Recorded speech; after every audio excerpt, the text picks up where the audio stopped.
ನೀವು ನೋಡ್ತಾ ಇದ್ದೀರಾ ನ್ಯೂಸ್ ಫಸ್ಟ್. ನಾನು ಪ್ರತೀಕ್ಷಾ. ನಿಮಗೆ ಸಿಕ್ಕಾಪಟ್ಟೆ ಹೇರ್ ಫಾಲ್ ಆಗ್ತಿದೆಯಾ? ತಲೆಯಲ್ಲಿ ಡ್ಯಾಂಡ್ರಫ್ ಇರೋದ್ರಿಂದ ತುಂಬ ಅನ್ಕಂಫರ್ಟಬಲ್ ಫೀಲ್ ಆಗ್ತಿದೆಯಾ? ಹಲವಾರು ಮನೆ ಮದ್ದುಗಳು, ಹಲವಾರು ಶಾಂಪೂ, ಕಂಡೀಷನರ್ ಯೂಸ್ ಮಾಡಿದ್ರು ಕೂಡ ಹೇರ್ ಫಾಲ್ ಕಮ್ಮಿ ಆಗಿಲ್ವಾ? ಈ ಎಲ್ಲ ಸಮಸ್ಯೆಗಳಿಗೆ ನಿಮಗೆ ಪರಿಹಾರ ಸಿಗಬೇಕು ಅಂದರೆ ನೀವು ನಮ್ಮ ಇವತ್ತಿನ ಕಾರ್ಯಕ್ರಮವನ್ನು ಸಂಪೂರ್ಣವಾಗಿ ನೋಡಬೇಕು. ಇದೇ ಹೊತ್ತಿನ ವಿಶೇಷ ಹೆಲ್ತ್ ಸೆಂಟರ್.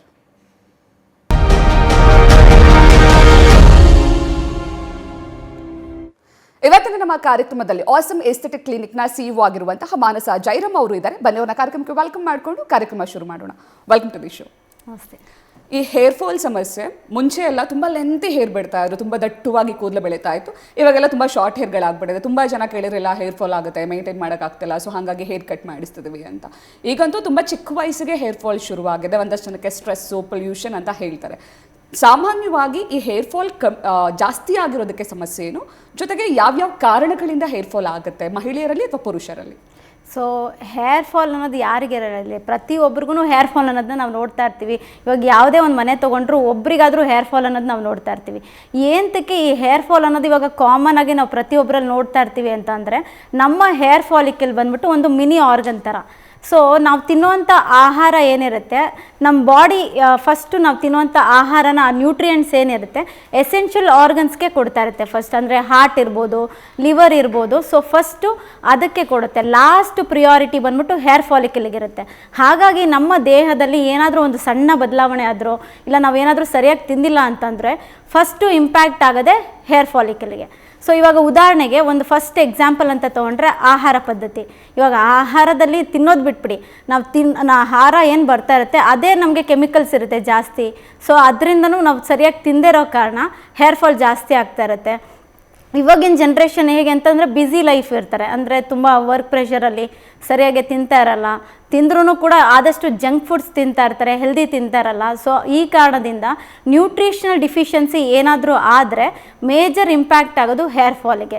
ಸೊ ನ್ಯೂಟ್ರಿಷನಲ್ ಇವಾಗ ನಾವು ಒಂದು 10 ಜನ ತೊಗೊಂಡ್ರೆ 10 ಜನಕ್ಕೂ ನಾವು ಬ್ಲಡ್ ಟೆಸ್ಟ್ ಮಾಡಿದ್ರೆ ಒಂದು 8 ಜನಕ್ಕಾದರೂ ಯಾವುದಾದ್ರೂ ಒಂದು ಡಿಫಿಷಿಯನ್ಸಿ ನಾವು ನೋಡ್ತಾ ಇರ್ತೀವಿ. ಐರನ್ ಇರ್ಬೋದು, ವಿಟಮಿನ್ ಡಿ ಇರ್ಬೋದು, ವಿಟಮಿನ್ B12 ಏನೋ ಒಂದು ಡಿಫಿಷಿಯನ್ಸಿ ಅವ್ರಿಗೆ ಕಾಡ್ತಾ ಇರುತ್ತೆ. ಸೊ ಮೇಜರಾಗಿ ಪೌಷ್ಟಿಕಾಂಶದ ಕೊರತೆಯಿಂದ ನಾವು ಹೇರ್ ಫಾಲನ್ನು ನೋಡ್ತಾ ಇರ್ತೀವಿ. ಇನ್ನು ಎರಡನೇ ವಿಚಾರ ಬಂದರೆ ಸ್ಟ್ರೆಸ್ ತುಂಬ. ಇವಾಗ ಈ ಟ್ರಾಫಿಕ್ ಇರ್ಬೋದು, ಈ ಪೊಲ್ಯೂಷನಲ್ಲಿ ಓಡಾಡಿ ಬ್ಯಾಂಗ್ಳೂರು ಲೈಫ್ ಸ್ಟೈಲಲ್ಲಿ ಈ ಟ್ರಾಫಿಕ್ಕಿಂದನೇ ಸ್ಟ್ರೆಸ್ಗೆ ತುಂಬ ಜನ ಒಳಗಾಗ್ತಾ ಇರ್ತಾರೆ. ಅದರಲ್ಲೂ ಈ ಯಂಗ್ಸ್ಟರ್ಸ್ ಏನಂತ ಅಂತಂದರೆ ಇನ್ಸ್ಟಾಗ್ರಾಮ್ ತುಂಬ ಇನ್ಫ್ಲುಯೆನ್ಸ್ ಮಾಡ್ತಾರೆ. ಅಂದರೆ ಈ ಯಾವುದಾದ್ರೂ ಒಂದು ಇನ್ಫ್ಲುಯೆನ್ಸರ್ಸ್ ವೀಡಿಯೋ ನೋಡಿದ್ರೆ, ಇಲ್ಲ ಯಾವುದಾದ್ರೂ ಒಂದು ಸೆಲೆಬ್ರಿಟಿ ಏನಾದರೂ ಒಂದು ಪ್ರಾಡಕ್ಟ್ ರೆಕಮೆಂಡ್ ಮಾಡಿದ್ರೆ ಅದು ಅವ್ರಿಗೆ ಸೂಟ್ ಆಗುತ್ತಾ ಇಲ್ವಾ ಅಂತ ಅಂದ್ಬಿಟ್ಟು ಯೋಚನೆ ಮಾಡಲ್ಲ. ಅವ್ರು ಅದನ್ನು ಡೈರೆಕ್ಟಾಗಿ ಯೂಸ್ ಮಾಡೋಕ್ಕೆ ಶುರು ಮಾಡ್ತಾರೆ. ಇವಾಗ ಅವ್ರಿಗೆ ಪ್ರಾಡಕ್ಟ್ ಯೂಸ್ ಆಗಿಲ್ಲ ಅಂತಂದರೆ ಅದರಿಂದನೂ ಕೂಡ ಅವ್ರಿಗೆ ಹೇರ್ ಫಾಲ್ ಆಗುತ್ತೆ, ಹೇರ್ ಡ್ಯಾಮೇಜ್ ಆಗುತ್ತೆ. ಅದನ್ನು ಅವ್ರಿಗೆ ಹೇರ್ ಲಾಸ್ಗೂ ಕೂಡ ಕನ್ವರ್ಟ್ ಆಗೋ ಚಾನ್ಸಸ್ ತುಂಬ ಇರುತ್ತೆ. ಸೊ ನಾನು ಯಂಗ್ಸ್ಟರ್ಸ್ಗೆ ಏನು ಹೇಳ್ತೀನಿ ಅಂತಂದರೆ, ನೀವು ಏನೇ ಒಂದು ವಿಡಿಯೋಸ್ ನೋಡಿದ್ರು ಫಸ್ಟು ನಿಮಗೆ ಅದು ಸೆಟ್ ಆಗುತ್ತಾ ಇಲ್ವಾ ಅಂತ ನಿಮ್ಮ ಡಾಕ್ಟರ್ನ ಕನ್ಸಲ್ಟ್ ಮಾಡಿ. ಅವರು ನಿಮ್ಗೇನಾದರೂ ರೆಕಮೆಂಡ್ ಮಾಡಿದ್ರೆ ಮಾತ್ರ ಯೂಸ್ ಮಾಡಿ, ಇಲ್ಲ ಅಂತ ದಯವಿಟ್ಟು ಯೂಸ್ ಮಾಡೋಕ್ಕೆ ಹೋಗಬೇಡಿ. ಯಾಕೆ ಅಂತಂದರೆ ಇವಾಗ ಆಯಿಲಿ ಸ್ಕ್ಯಾಲ್ಪ್ ಇರ್ಬೋದು, ಡ್ರೈ ಸ್ಕ್ಯಾಲ್ಪ್ ಇರ್ಬೋದು, ಕಾಂಬಿನೇಷನ್ ಇರ್ಬೋದು. ಒಂದೊಂದು ಸ್ಕ್ಯಾಲ್ಪ್ಗೆ ಒಂದೊಂದು ಟೈಪ್ಸ್ ಆಫ್ ಪ್ರಾಡಕ್ಟ್ಸ್ ಬರುತ್ತೆ. ಇವಾಗ ನನಗೆ ಸೆಟ್ ಆಗಿರೋದು ಇನ್ನೊಬ್ಬರು ಸೆಟ್ ಆಗಬೇಕಂತ ಇಲ್ಲ. ಸೊ ಹಾಗಾಗಿ ನಿಮ್ಮ ಸ್ಕ್ಯಾಲ್ಪ್ ಟೈಪ್ಗೆ ತಕ್ಕಂತೆ ನೀವು ಪ್ರಾಡಕ್ಟ್ಸ್ನ ಯೂಸ್ ಮಾಡಬೇಕಾಗತ್ತೆ. ಅದಲ್ಲದೆ ಪೊಲ್ಯೂಷನ್, ನೀವೇನಾದರೂ ತುಂಬ ಧೂಳಲ್ಲಿ ಅಥವಾ ಈ ಪೊಲ್ಯೂಷನಲ್ಲಿ ಓಡಾಡ್ತಾ ಇರೋ ಕಾರಣ ಅದರಿಂದನೂ ನಿಮಗೆ ಹೇರ್ ಫಾಲ್ ಆಗುತ್ತೆ. ಇನ್ನು ಬ್ಯಾಂಗ್ಳೂರು ಅಂತ ನಗರಗಳಲ್ಲಿ ಮುಖ್ಯವಾಗಿ ನಾವು ನೋಡ್ತಾ ಇರೋದು ಹಾರ್ಡ್ ವಾಟರ್. ಇವಾಗ ಎಲ್ಲ ಅಪಾರ್ಟ್ಮೆಂಟ್ಗಳಿರುತ್ತೆ, ಈ ಅಪಾರ್ಟ್ಮೆಂಟ್ಗಳಲ್ಲಿ ಜಾಸ್ತಿ ಹಾರ್ಡ್ ವಾಟರ್ ಯೂಸ್ ಮಾಡ್ತಾ ಇರ್ತಾರೆ.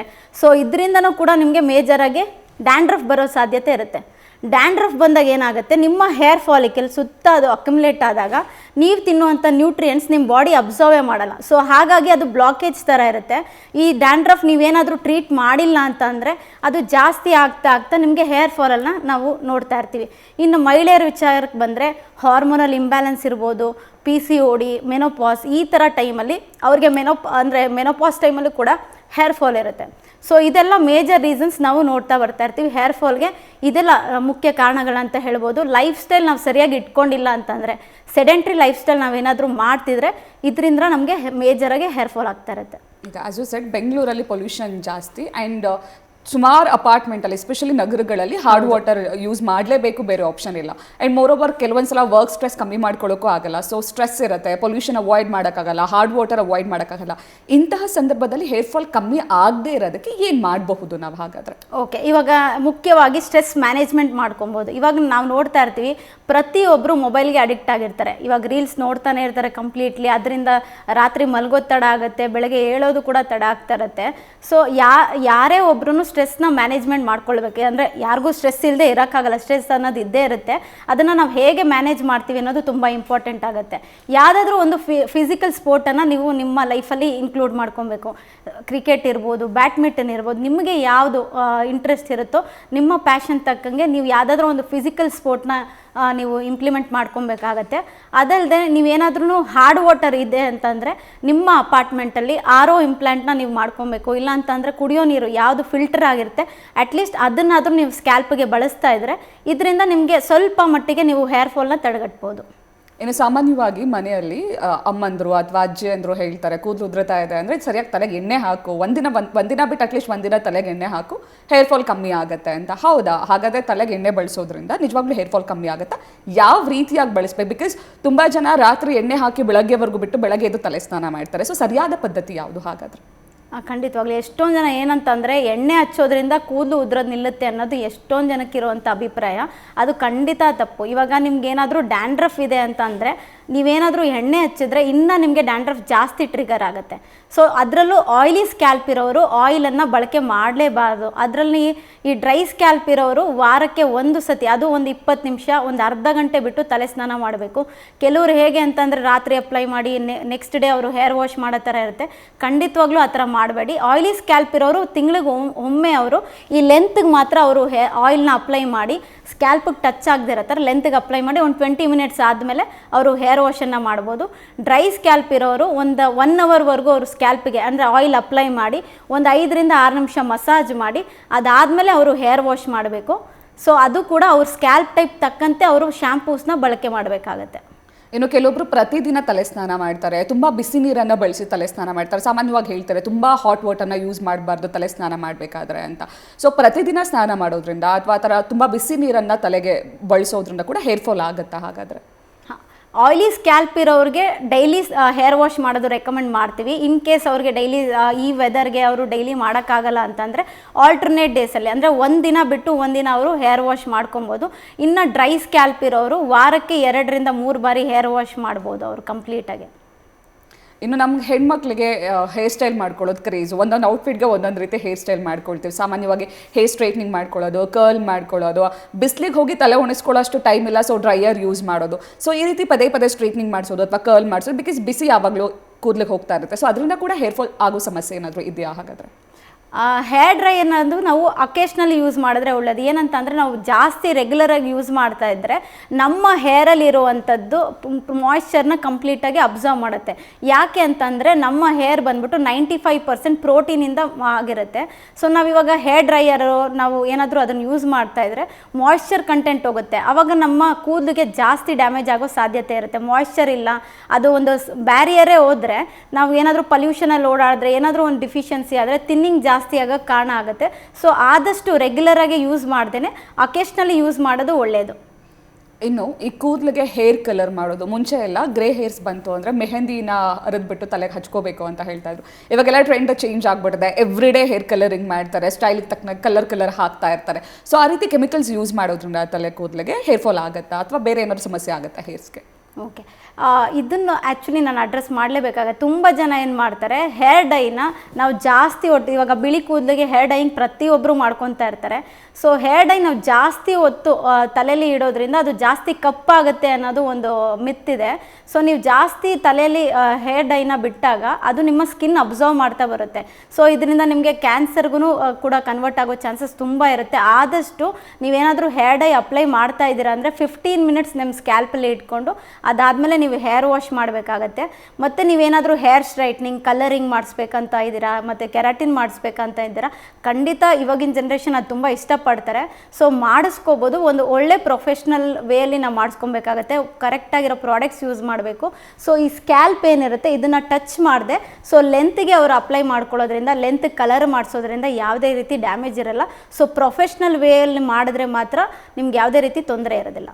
ಇನ್ನು ಈ ವಿಂಟರಲ್ಲಿ ಚಳಿಗಾಲದಲ್ಲಿ ಹೇರ್ ಫಾಲ್ ಜಾಸ್ತಿ ಆಗುತ್ತೆ, ಸ್ಪ್ಲಿಟ್ ಎಂಡ್ಸ್ ಜಾಸ್ತಿ ಆಗುತ್ತೆ. ಸೊ ಏನು ಮಾಡಬೇಕು ಈ ವಿಂಟರಲ್ಲಿ ಹೇರ್ ಫಾಲ್ ಆಗದೆ ಇರೋ ಥರ, ಅಥವಾ ಕೂದಲನ್ನ ಚೆನ್ನಾಗಿ ಕಾಪಾಡ್ಕೊಳ್ಬೇಕು ಅಂದರೆ ಏನು ಮಾಡಬೇಕು? ಹಾಗಾದರೆ ಮೇಜರಾಗಿ ವಿಂಟರಲ್ಲಿ ಹೇರ್ ಫಾಲ್ ಅನ್ನೋದು ನಾವು ಜಾಸ್ತಿ ನೋಡ್ತಿರ್ತೀವಿ, ಮತ್ತು ಸ್ಪ್ಲಿಟ್ ಎಂಡ್ಸ್ ಜಾಸ್ತಿ ಬರ್ತಾ ಇರುತ್ತೆ. ಸೊ ಆದಷ್ಟು ನಾವೇನು ಮಾಡಬೇಕು, ಇವಾಗ ಹೇರ್ ವಾಶ್ ಮಾಡೋ ಒಂದು 20 ಮಿನಿಟ್ಸ್ ಪ್ರಿಯರಾಗೆ ನಾವು ಡೀಪ್ ಕಂಡೀಷ್ನಿಂಗ್ ಮಾಡಬೇಕಾಗತ್ತೆ. ಇದು ಯಾವ ಥರ ಮಾಡ್ಬೋದು ಅಂತಂದರೆ, ಆರ್ಗನ್ ಆಯಿಲ್ ಇಲ್ಲ ಅಂತಂದರೆ ಕೊಕೊನಟ್ ಆಯಿಲ್, ಇದನ್ನು ಲೆನ್ಸ್ಗೆ ಅಪ್ಲೈ ಮಾಡಿ ಸ್ವಲ್ಪ ಮಸಾಜ್ ಮಾಡಬೇಕಾಗತ್ತೆ ಒಂದು 2 to 3 ಮಿನಿಟ್ಸ್. ಅದಾದಮೇಲೆ ಹೇರ್ ವಾಶ್ ಮಾಡಬೇಕು.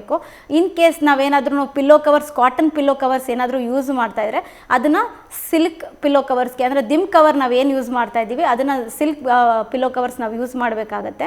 ಯಾಕೆ ಅಂತಂದರೆ ನಾವು ಕಾಟನ್ ಪಿಲ್ಲೋ ಕವರ್ಸ್ ಯೂಸ್ ಮಾಡೋದ್ರಿಂದ ಆ ಫ್ರಿಕ್ಷನ್ ಏರಿರುತ್ತೆ, ಅದರಿಂದ ನಮ್ಮ ಹೇರ್ ಕೂಡ ಡ್ಯಾಮೇಜ್ ಆಗ್ತಾ ಬರುತ್ತೆ. ಆದಷ್ಟು 3 ದಿನಕ್ಕೆ ಒಮ್ಮೆ ಆ ದಿಮ್ ಕವರ್ನ ಚೇಂಜ್ ಮಾಡ್ತಾ ಇರಿ. ಮತ್ತು ನೀವೇನಾದರೂ ಹೊರಗೆ ಹೋಗ್ತಿದ್ದೀರಾ, ಗಾಳಿ ತುಂಬ ಇದೆ ಅಂತಂದರೆ, ನಿಮ್ಮ ಲೆಂತಿ ಹೇರ್ ಏನಾದರೂ ನಿಮಗಿದೆ ಅಂತಂದರೆ ಸ್ಕಾರ್ಫಲ್ಲೋ ಯಾವುದಾದ್ರೂ ಒಂದು ಕಾಟನ್ ಕ್ಲಾತಲ್ಲಿ ನೀವು ಕವರ್ ಮಾಡ್ಕೊಂಡ್ರೆ ಆದಷ್ಟು ಬ್ರೇಕೇಜ್ ಆಗೋದನ್ನ ನಾವು ತಡಿಬೋದು. ಈ ಹೇರ್ ಫಾಲ್ ಜೊತೆಗೆ ಡ್ಯಾಂಡ್ರಫ್ ಸಮಸ್ಯೆ ಕೂಡ ತುಂಬ ಜನ ಹೆಣ್ಮಕ್ಳಿಗೆ ಅಥವಾ ಗಂಡು ಮಕ್ಕಳಿಗೆ ಕಾಡುತ್ತೆ. ಸೊ ಡ್ಯಾಂಡ್ರಫ್ ಇದ್ದಂಥವ್ರು ಡ್ಯಾಂಡ್ರಫ್ ಕಮ್ಮಿ ಮಾಡ್ಕೊಳ್ಳೋಕೆ ಏನು ಮಾಡಬೇಕು ಹಾಗಾದರೆ? ಸೊ ಡ್ಯಾಂಡ್ರಫ್ ಇದೆ ಅಂತ ಅಂದರೆ ಆದಷ್ಟು ನಿಮ್ಮ ಡಾಕ್ಟರ್ನ ಕನ್ಸಲ್ಟ್ ಮಾಡಿ. ಅಂದರೆ ನಿಮ್ಗೆ ಯಾವ ಕಾರಣಕ್ಕೆ ಪದೇ ಡ್ಯಾಂಡ್ರಫ್ ಬರ್ತಾ ಇದೆ, ಸೊ ನಿಮಗೆ ಮೆಡಿಕೇಟೆಡ್ ಶ್ಯಾಂಪು ಯೂಸ್ ಮಾಡಬೇಕಾಗತ್ತೆ. ಇವಾಗ ನಮಗೆ ಮಾರ್ಕೆಟಲ್ಲಿ ನಾವು ನೋಡೋವಂಥ ಶ್ಯಾಂಪೂಸ್ ಏನಿರುತ್ತೆ ಅದರಿಂದ ನಮಗೆ ಡ್ಯಾಂಡ್ರಫ್ ಹೋಗೋದಿಲ್ಲ. ಅದು ಮಾರ್ಕೆಟಿಂಗ್ ಪರ್ಪಸ್ಗೆ ನಿಮಗೆ ಇನ್ಫ್ಲೂಯೆನ್ಸ್ ಆಗಿ ನೀವು ಯೂಸ್ ಮಾಡ್ತಾ ಇದ್ದರೆ ರಾಂಗ್ ಪ್ರಾಡಕ್ಟಿಂದನೂ ನಿಮಗೆ ಅದು ಇನ್ನೂ ಜಾಸ್ತಿ ಟ್ರಿಗರ್ ಆಗ್ತಾ ಇರುತ್ತೆ. ಆದಷ್ಟು ನಿಮ್ಮ ಡರ್ಮ್ಯಾಟ್ನ ಕನ್ಸಲ್ಟ್ ಮಾಡಿ, ಅವ್ರು ನಿಮಗೆ ಯಾವ ಶ್ಯಾಂಪು ರೆಕಮೆಂಡ್ ಮಾಡ್ತಾರೆ ಅದನ್ನು ಯೂಸ್ ಮಾಡಿ. Medicated shampoo at least weekly once use ಮಾಡಬೇಕಾಗತ್ತೆ ನೀವು ಡ್ಯಾಂಡ್ರಫ್ ಕಡಿಮೆ ಮಾಡೋದಕ್ಕೆ. ಡ್ಯಾಂಡ್ರಫ್ ಇದ್ದಾಗ ಆಯಿಲ್ ಯೂಸೇಜ್ ಮಾಡಲೇಬೇಡಿ. ಇನ್ನು ಈ ಶಾಂಪೂ ಮತ್ತು ಕಂಡೀಷ್ನರ್ ಯೂಸ್ ಮಾಡೋದಕ್ಕೂ ಒಂದು ವಿಧಾನ ಇರುತ್ತೆ. ತುಂಬ ಜನ ಹೇಳ್ತಾರೆ ಶಾಂಪೂನ ಡೈರೆಕ್ಟಾಗಿ ತಲೆಗೆ ಅಪ್ಲೈ ಮಾಡಬಾರ್ದು, ಫಸ್ಟ್ ನೀರಲ್ಲಿ ಹಾಕಿ ಮಿಕ್ಸ್ ಮಾಡಿ ಆಮೇಲೆ ಅಪ್ಲೈ ಮಾಡಿ ಅಂತ.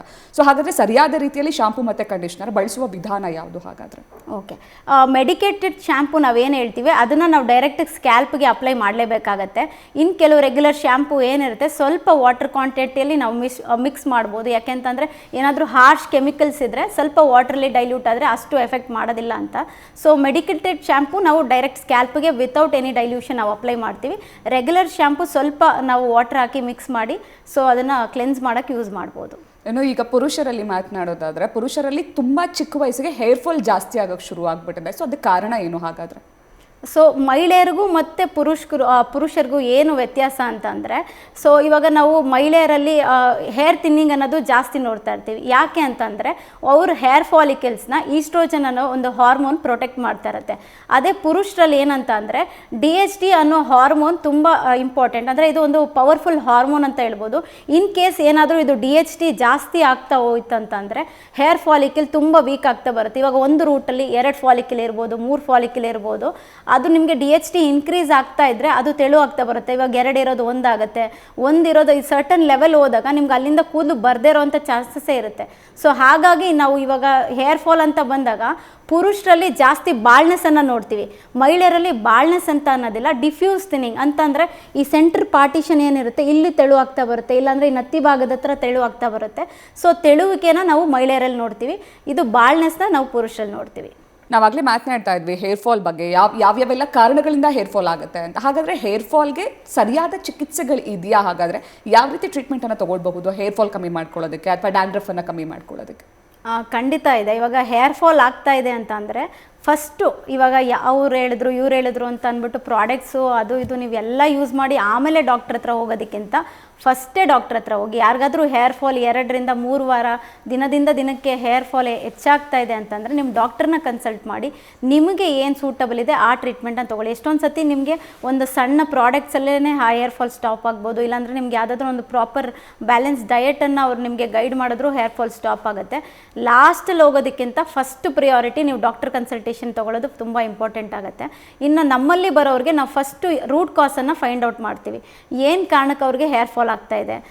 ಅಂತ ಅಂದ್ಬಿಟ್ಟು ಆ ರೂಟ್ ಕಾಸನ್ನು ನಾವು ಟ್ರೀಟ್ ಮಾಡ್ತಾ ಬರ್ತೀವಿ. ಇನ್ನು ಕೆಲವ್ರಿಗೆ ಇವಾಗ ತಿನ್ನಿಂಗ್ ಜಾಸ್ತಿ ಇರುತ್ತೆ, ಡಿಫಿಷಿಯನ್ಸಿನೂ ಇದೆ ಅಂತಂದರೆ ಅವ್ರಿಗೆ ಪ್ಯಾರಲಾಗಿ ಸಪ್ಲಿಮೆಂಟ್ ಜೊತೆಗೆ PRP ಟ್ರೀಟ್ಮೆಂಟನ್ನು ಕೊಡ್ತಾ ಇರ್ತೀವಿ. ಇಲ್ಲಾಂತಂದರೆ GFC ಇದೆ, ಎಕ್ಸೋಸೋಮ್ಸ್, QR678 ಇದೆಲ್ಲ ನಿಮ್ಮ ಇರುವಂಥ ಕೂದಲನ್ನು ದಟ್ಟವಾಗಿ ಬೆಳೆಯೋದಕ್ಕೆ ಮಾಡುವಂಥ ಟ್ರೀಟ್ಮೆಂಟ್ಗಳು. PRP ಟ್ರೀಟ್ಮೆಂಟ್ ಅಂತಂದರೆ ನಮ್ಮ ಬಾಡಿಯಲ್ಲಿರುವಂಥ ಬ್ಲಡ್ಡನ್ನು ಎಕ್ಸ್ಟ್ರಾಕ್ಟ್ ಮಾಡಿ ಅದನ್ನು ಸೆಂಟ್ರಿಫ್ಯೂಸ್ ಮಾಡಿ ಆ ಪ್ಲಾಸ್ಮಾ ಏನು ಬರುತ್ತೆ ಅದನ್ನು ನಾವು ಸ್ಕ್ಯಾಲ್ಪ್ಗೆ ಇಂಜೆಕ್ಟ್ ಮಾಡ್ತಾ ಇರ್ತೀವಿ. GFC ಅಂತಂದರೆ ಗ್ರೋತ್ ಫ್ಯಾಕ್ಟರ್ ಕಾನ್ಸಂಟ್ರೇಟ್, ಅಂದರೆ ನಮ್ಮ ಕೂದಲು ತುಂಬ ತೆಳು ಇದೆ, ಸೊ ಅದಕ್ಕೆ ಒಂದು ಎಕ್ಸ್ಟರ್ನಲ್ ಅಂದರೆ ಒಂದು ಕೂದಲು ಬೆಳೆಯೋದಕ್ಕೆ ಏನೇನೆಲ್ಲ ಅಂಶ ಬೇಕಾಗುತ್ತೆ ಅದನ್ನು ಒಂದು ಜೆಲ್ ರೀತಿಯಲ್ಲಿ ಇನ್ಫ್ಯೂಸ್ ಮಾಡಿರ್ತಾರೆ.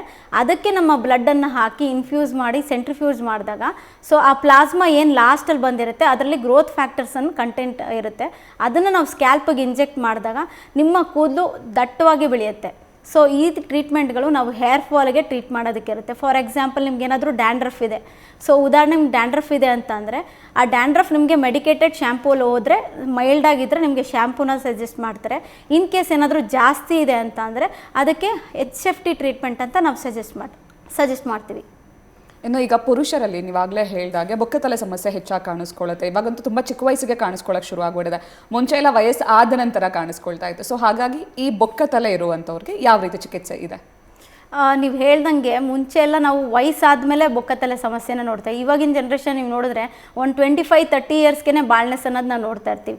ಯಾಕೆ ಅಂತಂದರೆ ಸೆಡೆಂಟ್ರಿ ಲೈಫ್ ಸ್ಟೈಲ್ ಇರ್ಬೋದು, ಮತ್ತು ಪ್ರಾಪರ್ ಫುಡ್ ಇಂಟೇಕ್ ತೊಗೊಳ್ತಾರಲ್ಲ. ಸೊ ಇದಕ್ಕೆ ನಾವು ಫಸ್ಟು ಅವ್ರಿಗೆ ಸ್ಕ್ಯಾಲ್ಪ್ ಅನಾಲಿಸಿಸ್ ಅಂತ ಮಾಡ್ತೀವಿ. ಅವ್ರಿಗೆ ರೂಟ್ ಏನಾದರೂ ಇದೆಯಾ, ನಾವೇನಾದರೂ ಅವ್ರಿಗೆ PRP GFC ಟ್ರೀಟ್ಮೆಂಟ್ ಏನಾದರೂ ಕೊಡ್ಬೋದಾ ಅಂತ ಫಸ್ಟು ಅವ್ರಿಗೆ ಸ್ಕ್ಯಾಲ್ಪ್ ಅನಾಲಿಸಿಸ್ ಮಾಡ್ತೀವಿ. ಇನ್ ಕೇಸ್ ರೂಟೇ ಇಲ್ಲ ಅಂತಂದರೆ ಅವ್ರಿಗೆ ಒಂದೇ ಆಪ್ಷನ್ ಇರೋದು ಹೇರ್ ಟ್ರಾನ್ಸ್ಪ್ಲಾಂಟೇಷನ್. ಈ ಹೇರ್ ಟ್ರಾನ್ಸ್ಪ್ಲಾಂಟೇಷನ್ ಕೂಡ 7 ಸ್ಟೇಜಸ್ ಇರುತ್ತೆ. ಈ ತಲೆ ಹಿಂಭಾಗ ಏನಿರುತ್ತೆ ನಾವು ಇದನ್ನು ಸಾಮಾನ್ಯವಾಗಿ ಡೋನರ್ ಏರಿಯಾ ಅಂತ ಕರಿತೀವಿ. ನೀವು ಇವಾಗ ಎಷ್ಟೇ ವಯಸ್ಸಾಗಿರೋರು ನೋಡಿ, ಈ ಭಾಗದಲ್ಲಿ ಯಾರಿಗೂ ಕೂದಲು ಉದ್ರದೇ ಇಲ್ಲ. ಅದಕ್ಕಾಗಿ ಈ ಜಾಗದಿಂದ ನಾವು ಫಾಲಿಕಲ್ಸ್ನ ತಗೊಳ್ಳೋ ಕಾರಣ ಇದನ್ನು ಡೋನರ್ ಏರಿಯಾ ಅಂತ ಕರಿತೀವಿ, ಅಥವಾ ನಾವು ಪರ್ಮನೆಂಟ್ ಝೋನ್ ಅಂತಲೂ ಕರಿಬೋದು. ಸೊ ಈ ಜಾಗದಿಂದ ಕೂದಲನ್ನು ಎಕ್ಸ್ಟ್ರಾಕ್ಟ್ ಮಾಡಿ ಅವ್ರಿಗೆ ಎಲ್ಲಿ ಕೂದಲು ಬರ್ತಿಲ್ವೋ ಅಲ್ಲಿ ವರ್ಗಾವಣೆ ಮಾಡ್ತೀವಿ. ಸೊ ಇಂಪ್ಲಾಂಟ್ ಮಾಡಿದಾಗ ಅವ್ರಿಗೆ 6 ತಿಂಗಳಲ್ಲಿ ಪೂರ್ತಿ ರಿಸಲ್ಟ್ಸ್ ಬರುತ್ತೆ. ಸೊ ಇದು ಏನಂತಂದರೆ ಸ್ಟಾರ್ಟಿಂಗ್ 3 ತಿಂಗಳು ನಿಮಗೆ ಯಾವುದೇ ರೀತಿ ರಿಸಲ್ಟ್ಸ್ ಇರಲ್ಲ. ಅಂದರೆ ನಾವು ಇದನ್ನು ಶೆಡ್ಡಿಂಗ್ ಫೇಸ್ ಅಂತ ಕರಿತೀವಿ. ನಾವು ಏನು ಇಂಪ್ಲಾಂಟ್ ಮಾಡಿರ್ತೀವಿ ಸೊ ಅದು ಕೂದಲು ಉದುರುವಂಥ ಕಾಲ ಇರುತ್ತೆ. ಕೆಲವ್ರಿಗೆ ಏನಂತ ಶೆಡ್ಡಿಂಗ್ ಫೇಸ್ ಒಂದೊಂದು ಥರ ಇರುತ್ತೆ, ಒಬ್ಬೊಬ್ರಿಗೆ ಒಂದೊಂದು ಥರ ಡಿಪೆಂಡ್ ಆಗುತ್ತೆ. ಕೆಲವ್ರಿಗೆ 15 ಡೇಸ್ ಆದಮೇಲೆ ಶೆಡ್ ಆಗುತ್ತೆ, ಕೆಲವ್ರಿಗೆ 40 ದಿನ ಆದಮೇಲೆ ಕೂದಲು ಉದುರೋದಕ್ಕೆ ಶುರು ಆಗುತ್ತೆ. ಒಟ್ಟು ಈ 3 ತಿಂಗಳು ಒಳಗಡೆ ಶೆಡ್ಡಿಂಗ್ ಫೇಸ್ಗೆ ಪ್ರತಿಯೊಬ್ಬರು ಒಳಗಾಗ್ತಾರೆ. 3 ತಿಂಗಳು ಆದಮೇಲೆ ಗ್ರೋತ್ ಫೇಸ್ ಅನ್ನೋದನ್ನ ನಾವು ನೋಡ್ತೀವಿ. ಸೊ ಅದಾದಮೇಲೆ ಲೈಕ್ 4 ಮಂತ್ಸಿಗೆ ಸ್ವಲ್ಪ ವಿಸಿಬಲ್ ರಿಸಲ್ಟ್ಸ್ ಕಾಣಿಸ್ತಾ ಇರುತ್ತೆ. ಸಂಪೂರ್ಣ ರಿಸಲ್ಟ್ಸ್ ನಾವು 6-7 ತಿಂಗಳಲ್ಲಿ ನಾವು ನೋಡ್ತಾ ಇರ್ಬೋದು. ಈ ಹೇರ್ ಟ್ರಾನ್ಸ್ಪ್ಲಾಂಟೇಷನಲ್ಲೂ ತುಂಬ ವಿಧಗಳಿದೆ. ಅಂದರೆ ಇವಾಗ FUE ಮೆಥಡ್ ಇರ್ಬೋದು, FUT ಮೆಥಡ್ ಇರ್ಬೋದು, ಇವಾಗ ಸಫೈರ್ ನೀಡಲ್ ಮೆಥಡ್ ನಾವು ಯೂಸ್ ಮಾಡ್ತಾ ಇರ್ತೀವಿ. ಇದರಲ್ಲಿ ಏನಂತಂದರೆ ನಿಮ್ಮ ಹೇರ್ ಲೈನ್ ಏನಿರುತ್ತೆ ತುಂಬ ಪ್ರಿಸೈಸ್ ಆಗಿ ಬರುತ್ತೆ. ಅಂದರೆ ನೀವು ಹೇರ್ ಟ್ರಾನ್ಸ್ಪ್ಲಾಂಟ್ ಮಾಡಿಸಿದ್ದೀರಾ ಅಂತಲೇ ಗೊತ್ತಾಗಲ್ಲ, ಅಷ್ಟು ಚೆನ್ನಾಗಿ ನಾವು ನಿಮಗೆ ಹೇರ್ ಟ್ರಾನ್ಸ್ಪ್ಲಾಂಟನ್ನು ಮಾಡ್ಬೋದು. ಅಂದರೆ ನಿಮಗೆ ಯಾರು ಕೂಡ ಕಂಡುಹಿಡಿಯೋಕ್ಕಾಗಲ್ಲ ನೀವು ಹೇರ್ ಟ್ರಾನ್ಸ್ಪ್ಲಾಂಟೇಷನ್ ಮಾಡಿಸಿದ್ದೀರಾ ಅಂತ, ಆ ಥರ ಬರುತ್ತೆ. ಸೊ 10 ಡೇಸ್ ನೀವು ಪ್ರಾಪರ್ ಪ್ರಿಕಾಷನ್ ತೊಗೊಳ್ಬೇಕಾಗತ್ತೆ. ಯಾಕೆ ಅಂತಂದರೆ ನಿಮಗೆ ಆವಾಗ ತಾನೇ ಇಂಪ್ಲಾಂಟ್ ಆಗಿರುತ್ತೆ. ಹಾರ್ಡ್ ಎಕ್ಸಸೈಸಸ್ ಮಾಡೋಂಗಿಲ್ಲ, ಅಂದರೆ ಹೆವಿ ಎಕ್ಸಸೈಸಸ್ ಮಾಡೋಕ್ಕಾಗಲ್ಲ, ನೀವು ಹೇರ್ ವಾಶ್ ಮಾಡೋಂಗಿಲ್ಲ, ಕೆಲವೊಂದೊಂದು ಇನ್ಸ್ಟ್ರಕ್ಷನ್ಸ್ ಇದೆ. ಸೊ ಇದನ್ನು ನೀವು ಫಾಲೋ ಮಾಡಬೇಕಾಗತ್ತೆ. ಇನ್ನು ಈ ಹೇರ್ ಟ್ರಾನ್ಸ್ಪ್ಲಾಂಟು ಏನಿದೆ ಟ್ರೀಟ್ಮೆಂಟ್ ಏನಿದೆ ಅದು ತುಂಬ ಪೇಯ್ನ್ಫುಲ್ ಆಗಿದೆಯಾ, ಜೊತೆಗೆ ನೀಡಲ್ಸ್ನ ಯೂಸ್ ಮಾಡೋದ್ರಿಂದ ಎಷ್ಟು ಸೇಫ್ ಇದು ಟ್ರೀಟ್ಮೆಂಟ್? ಓಕೆ, ಇದು ಹೇರ್ ಟ್ರಾನ್ಸ್ಪ್ಲಾಂಟೇಷನ್ ಖಂಡಿತ ಸೇಫ್ ಇರುತ್ತೆ. ನಾವು ಯಾರದೇ ವ್ಯಕ್ತಿಗೂ ಹೇರ್ ಟ್ರಾನ್ಸ್ಪ್ಲಾಂಟೇಷನ್ ಮಾಡ್ತಾ ಇದ್ದೀವಿ ಅಂತಂದರೆ ಪ್ರಿಯೋರಾಗಿ ಅವ್ರದ್ದು ಬ್ಲಡ್ ಇನ್ವೆಸ್ಟಿಗೇಷನ್ ಮಾಡ್ತೀವಿ. ಸೊ ಅವ್ರ ಬ್ಲಡ್ ಇನ್ವೆಸ್ಟಿಗೇಷನ್ ನಾರ್ಮಲ್ ಇದೆ ಅಂತ ಅಂದಾಗ ಅವ್ರಿಗೆ ನಾವು ಹೇರ್ ಟ್ರಾನ್ಸ್ಪ್ಲಾಂಟೇಷನ್ ಪ್ಲ್ಯಾನ್ ಮಾಡ್ತೀವಿ. ಸೊ ಇದು ಕಂಪ್ಲೀಟ್ಲಿ ಸೇಫ್ ಇದೆ. ನಾವು ಲೋಕಲ್ ಅನಸ್ಥೀಷಿಯಾದಲ್ಲಿ ಆಪ್ರೇಟ್ ಮಾಡೋದು, ಮತ್ತು ಇದು ಪರ್ಮನೆಂಟ್ ಸೊಲ್ಯೂಷನ್ ಕೂಡ. ನಿಮ್ಗೆ ಇವಾಗ ಯಾವುದೇ ರೀತಿ ಲೈಕ್ ಪದೇ ಪದೇ ಇನ್ವೆಸ್ಟ್ಮೆಂಟ್ ಮಾಡಬೇಕು, ಇದು ನಿಮಗೆ ಸರ್ವಿಸ್ ಮಾಡಿಸ್ತಾ ಇರಬೇಕಂತಲ್ಲ. ಹೇರ್ ಟ್ರಾನ್ಸ್ಪ್ಲಾಂಟ್ ಅನ್ನೋದು ಒಂದು ನ್ಯಾಚುರಲ್ ಆಗಿ ಪರ್ಮನೆಂಟ್ ಸೊಲ್ಯೂಷನ್ ಅಂತ ಹೇಳ್ಬೋದು. ಯಾವುದೇ ರೀತಿ ಪೇನ್ ಇರಲ್ಲ, ಮತ್ತು ಇದು ಲೈಫ್ ಟೈಮ್ ಇರುತ್ತೆ. ಯಾಕೆ ಅಂತಂದರೆ ನಾನು ಆವಾಗಲೇ ಹೇಳ್ದಂಗೆ ನಾವಿದು ಡೋನರ್ ಏರಿಯಾಯಿಂದ ತೊಗೊತಾ ಇರ್ತೀವಿ, ಅಂದರೆ ಒಂದು ಪರ್ಮನೆಂಟ್ ಝೋನ್ ಅಂತ. ಸೊ ನಮ್ಮ ಬಾಡಿಗೆ ಏನಾಗುತ್ತೆ, ಇಲ್ಲಿರುವಂಥ ಫಾಲಿಕಲ್ ನಾವು ಇಲ್ಲಿ ಹಾಕಿದಾಗ ಇದು ಕೂಡ ಪರ್ಮನೆಂಟಾಗೇ ಇರುತ್ತೆ. ನಾವು ಒಂದು ಪ್ರಾಪರ್ ಹೇರ್ ಕೇರ್ ರೂಟೀನ್ ಮತ್ತು ಒಂದು ಕರೆಕ್ಟಾದ ಫುಡ್ ಡಯಟ್ನ ಫಾಲೋ ಮಾಡೋದ್ರಿಂದ ಇದು ಖಂಡಿತವಾಗೂ ಲೈಫ್ ಟೈಮ್ ಇರುತ್ತೆ ಇದು ಫಾಲಿಕಲ್ಸ್. ಇನ್ನು ನಿಮ್ಮ ಆಸಮ್ ಏಸ್ಥೆಟಿಕ್ ಕ್ಲಿನಿಕ್ ಬಗ್ಗೆ ಮಾತನಾಡೋದ್ರೆ ಹೆಸರೇ ಆಸಮ್ ಆಗಿದೆ. ಸೊ ಈ ಹೆಸರು ಇಡೋದಕ್ಕೆ ಐಡಿಯಾ ಹೇಗೆ ಬಂತು ಫಸ್ಟ್, ಆ್ಯಂಡ್ ನಿಮ್ಮ ಆಸಮ್ ಏಸ್ಥೆಟಿಕ್ ಕ್ಲಿನಿಕಲ್ಲಿ ಯಾವ್ಯಾವ ರೀತಿ ಸರ್ವಿಸಸ್ ಸಿಗುತ್ತೆ? ಪ್ರತಿಯೊಬ್ಬರೂ ಚೆನ್ನಾಗಿ ಕಾಣಿಸ್ಬೇಕಂತ ಅಂದ್ಬಿಟ್ಟು ಪ್ರತಿಯೊಬ್ಬರಿಗೂ ಇರುತ್ತೆ. ಸೊ ಆ ಟ್ರಾನ್ಸ್ಫಾರ್ಮೇಷನ್ ಯಾರಾದ್ರೂ ಮಾಡಬೇಕಂತ ಇಷ್ಟಪಟ್ಟಾಗ ಅವರು ಮೇಜರಾಗೆ ನೋಡೋದು ಅವ್ರ ಕೂದಲು ಚೆನ್ನಾಗಿರಬೇಕು, ಅವ್ರ ಚರ್ಮ ತುಂಬ ಸುಂದರವಾಗಿ ಕಾಣಬೇಕು, ಅಥವಾ ಅವ್ರ ಹಲ್ಗಳು ಚೆನ್ನಾಗಿ ಕಾಣಿಸ್ಬೇಕಂತ. ಈ ಮೂರೂ ಒಂದೇ ಚಾವಣಿಯಲ್ಲಿ ಸಿಗಬೇಕಂತ ಅಂದ್ಬಿಟ್ಟು ನಾವು ಆಸಮ್ ಎಸ್ಥೆಟಿಕ್ ಕ್ಲಿನಿಕ್ನ ಇದು ಮಾಡಿರೋದು. ಉದ್ದೇಶ ಮೇನ್ ಇಂಟೆನ್ಷನ್ ಏನಂತಂದರೆ ನಿಮಗೆಲ್ಲ ಸರ್ವಿಸಸ್ಸು ಒಂದೇ ಜಾಗದಲ್ಲಿ ಸಿಗಬೇಕು. ಮತ್ತು ನಮ್ಮಲ್ಲಿ FDA ಅಪ್ರೂವ್ಡ್ ಎಕ್ವಿಪ್ಮೆಂಟ್ಸ್ನ ಯೂಸ್ ಮಾಡ್ತೀವಿ. ನಾವು ಯಾವುದೇ ಪ್ರೊಸೀಜರ್ ಮಾಡಿದ್ರು ನಿಮ್ಮ ಸೇಫ್ಟಿ ಮತ್ತು ನಿಮ್ಮ ಕಂಫರ್ಟ್ ನಮ್ಮ ಪ್ರಿಯಾರಿಟಿ ಇರುತ್ತೆ. ನಿಮ್ಗೆ ಯಾವುದೇ ರೀತಿ ಸೈಡ್ ಎಫೆಕ್ಟ್ಸ್ ಇಲ್ಲದೆ ಪರ್ಸ್ನಲೈಸ್ ಟ್ರೀಟ್ಮೆಂಟ್ಸ್ ಮುಖಾಂತರ, ಇವಾಗ ಎಲ್ಲರಿಗೂ ಒಂದೇ ರೀತಿಯನ್ನು ಟ್ರೀಟ್ಮೆಂಟ್ ಕೊಡೋದಿಲ್ಲ ನಾವು, ನಿಮಗೆ ಯಾವುದು ಸೂಟ್ ಆಗುತ್ತೆ ಆ ಟ್ರೀಟ್ಮೆಂಟ್ನ ನಾವು ನಿಮಗೆ ಕೊಡ್ತಾ ಇರ್ತೀವಿ. ನಮ್ಮ ಮೇನ್ ಅಜೆಂಡಾ ನಿಮಗೆ ರಿಸಲ್ಟ್ಸ್ ಕೊಡೋದು ಮತ್ತು ನಿಮಗೆ ಕಂಫರ್ಟ್ ಸೇಫ್ಟಿ ಕೊಡೋದು ನಮ್ಮ ಮೇನ್ ಮೋಟೋ ಆಗಿರುತ್ತೆ.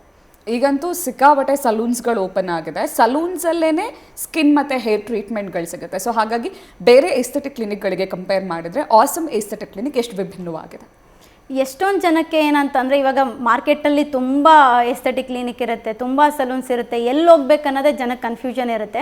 ನಾನೇನು ಹೇಳ್ತೀನಿ ಅಂತಂದರೆ ಆದಷ್ಟು ನೀವು ಹೋದಾಗ ಡಾಕ್ಟರ್ ಹತ್ರ ಎನ್ಕ್ವೈರಿ ಮಾಡಿ, ಅವ್ರು ಸರ್ಟಿಫೈಡ್ ಡಾಕ್ಟರಾ, ಮತ್ತು ನಿಮಗೆ ಯಾವ ರೀತಿ ರಿಸಲ್ಟ್ ಬರುತ್ತೆ, ಯಾವ ಟೆಕ್ನಿಕಲ್ ಮಾಡ್ತಾರೆ, ಪ್ರತಿಯೊಂದೂ ನೀವು ಮುಂಚೆನೇ ಎಲ್ಲ ಕಂಪ್ಲೀಟ್ ಡಿಸ್ಕಷನ್ ಮಾಡಿ ಒಂದು ಪ್ರಾಪರ್ ಕ್ಲಿನಿಕ್ನ ನೀವು ಸೆಲೆಕ್ಟ್ ಮಾಡ್ಕೊಳ್ಳೋದ್ರಲ್ಲಿ ಅರ್ಧ ಜರ್ನಿ ಗೆದ್ದಿರ್ತೀರ.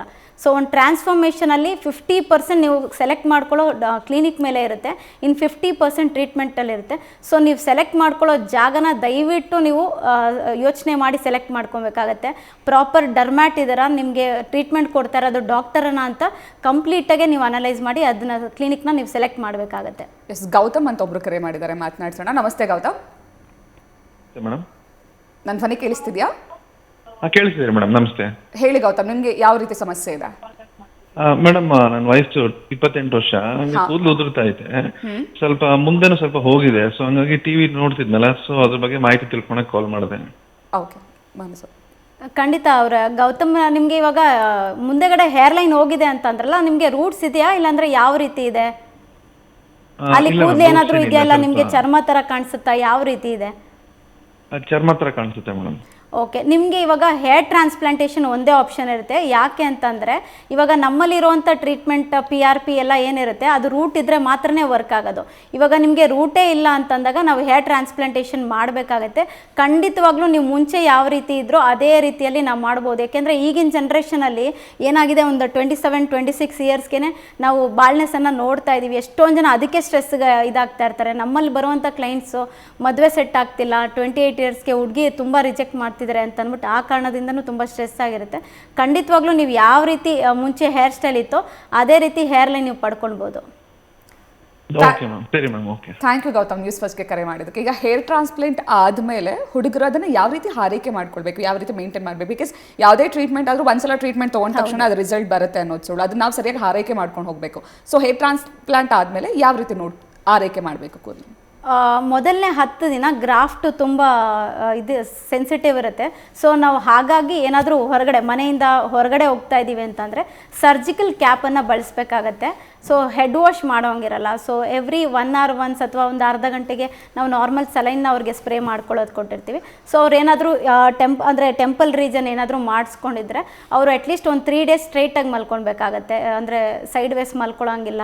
ಸೊ ನಾನ್ ವೆಜಿಟೇರಿಯನ್ ಆಗಿದ್ರೆ ಅಟ್ಲೀಸ್ಟ್ 1 day ಸ್ಮೋಕಿಂಗ್ ಡ್ರಿಂಕಿಂಗ್ ಏನಾದರೂ ಇದ್ದರೆ ಅದೆಲ್ಲ ಅವಾಯ್ಡ್ ಮಾಡಬೇಕಾಗತ್ತೆ.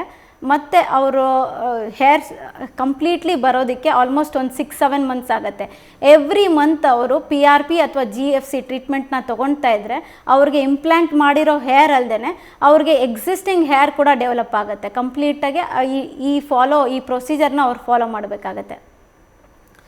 ಥ್ಯಾಂಕ್ ಯು ಮಾನ್ಸ. ನಮ್ಮ ಕಾರ್ಯಕ್ರಮಕ್ಕೆ ಬಂದು ಹೇರ್ ಫಾಲ್ ಬಗ್ಗೆ, ಅದಕ್ಕಿರುವಂತಹ ಟ್ರೀಟ್ಮೆಂಟ್ಸ್ಗಳ ಬಗ್ಗೆ ಸಂಪೂರ್ಣವಾದ ಮಾಹಿತಿಯನ್ನು ತಿಳಿಸ್ಕೊಟ್ರಿ. ಧನ್ಯವಾದಗಳು. Thank you. ವೀಕ್ಷಕರೇ, ನಿಮಗೂ ಕೂಡ ಹೇರ್ ಫಾಲ್ ಸಮಸ್ಯೆ ಇದ್ದಲ್ಲಿ ಅಥವಾ ಯಾವುದೇ ರೀತಿಯ ಸ್ಕಿನ್ ಮತ್ತು ಹೇರ್ಗೆ ಸಂಬಂಧಪಟ್ಟಂತಹ ಸಮಸ್ಯೆಗಳಿದ್ದಲ್ಲಿ ನೀವು ಕೂಡ ಆಸಮ್ ಎಸ್ಥೆಟಿಕ್ ಕ್ಲಿನಿಕ್ಗೆ ಭೇಟಿ ನೀಡಿ ಸರಿಯಾದ ಚಿಕಿತ್ಸೆಯನ್ನು ಪಡೆದುಕೊಳ್ಳಬಹುದು. ಆಸಮ್ ಎಸ್ಥೆಟಿಕ್ ಕ್ಲಿನಿಕ್ ಅಡ್ರೆಸ್ ಹೇಳ್ತೀನಿ.